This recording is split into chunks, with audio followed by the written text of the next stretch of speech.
Now, I've got nothing personal against our three brothers, aka the Raw BRAHS.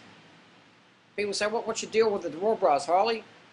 No deal with them, but it's just, I get a lot of emails from people going, you know, like, how come the Raw BRAHS call themselves Raw BRAHS, but they diss the raw food lifestyle and say that you need to eat meat and you can't be a raw foodist and you got to, you know, have steak burgers and drink coffee and, you know, do mate shakes and that the vegan lifestyle is bad for you and too much fruit gives you dental issues and all this stuff. And you know, people are welcome to share that opinion and talk about that, but when you're using the raw food movement as your stage to write it off, you're going to get a bit of, what's the word, disapproval.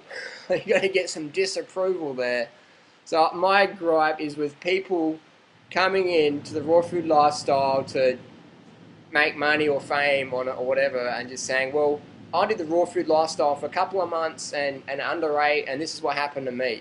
You know, we've got plenty of names like that. You know, Daniel Vitalis, Susan Schenk. You know, as somebody who was a raw vegan for many years, my calorie sources were basically coconut oil, olive oil, and kale. That was basically what I was eating, and you know, with some tertiary foods, but that was the main stuff.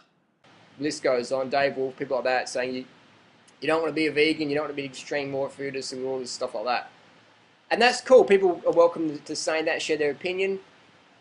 But my gripe is when people just sort of stick around in the scene saying, oh, it doesn't work, it doesn't work, it doesn't work, it never works, you can't be a vegan, fruit's bad, you can't eat too much fruit, you can eat it sometimes, but not that much.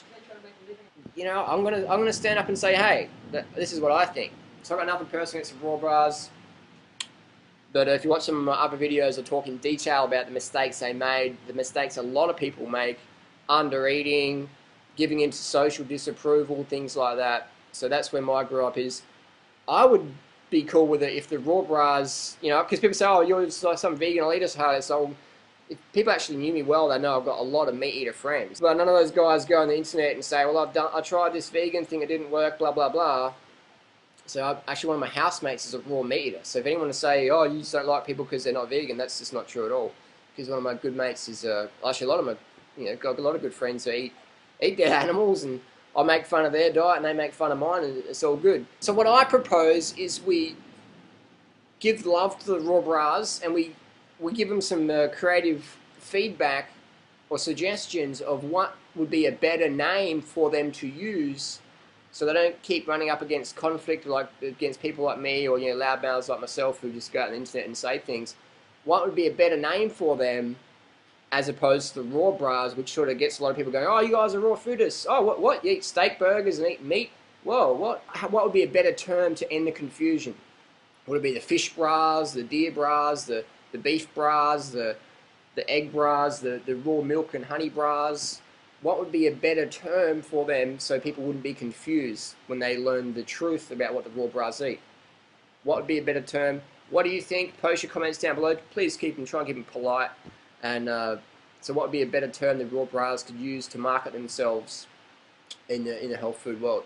Paleo BRAHS, you know, Primal BRAHS, the, you know, Carrion BRAHS, the Roadkill BRAHS. What would be a better term? All right, thanks a lot. See you later.